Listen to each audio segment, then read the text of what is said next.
যে আমাদের এই বাংলা বলতে আনডিভাইডেড বেঙ্গল থেকে শুরু করে দুর্গাপূজার উৎসব কিন্তু প্রথম শুরু হয় এই রাজশাহীর তাহেরপুরে।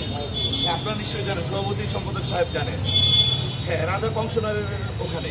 তো সেই হিসেবে কিন্তু রাজশাহীর দুর্গাপূজা একটা বিশেষ তাৎপর্য বহন করে এবং ঐতিহ্যবাহী, এবং আমি বিভিন্ন মণ্ডপ থেকে এর যে আমেজ সেটাও লক্ষ্য করেছি। অর্থাৎ এখানে অন্যরকম আরও বেশি উৎসাহের সাথে, উদ্দীপনার সাথে এবং উৎসবমুখের পরিবেশে এখানে পূজা পালিত হয়, এবং আমরা নিশ্চিত করব যাতে করে অত্যন্ত নিরাপদমূলক পরিবেশ বজায় থাকে, নিরাপত্তা পরিবেশ বজায় থাকে, মানুষ যাতে স্বাচ্ছন্দ্যে নির্ভয়ে পূজা মণ্ডপে আসতে পারে সেই বিষয়টা খেয়াল রাখবো। এবং এছাড়াও রাস্তায় আমাদের মা বোন যারা আসবে তারা যাতে কোনো ইফটিজিংয়ের শিকার না হয় এই বিষয়টাও আমরা বিশেষভাবে নজরদারি রাখছি।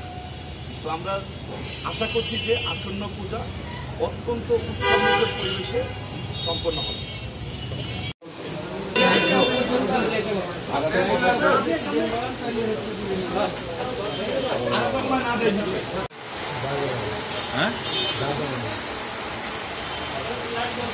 টিভি লাইসেন্স আছে তো?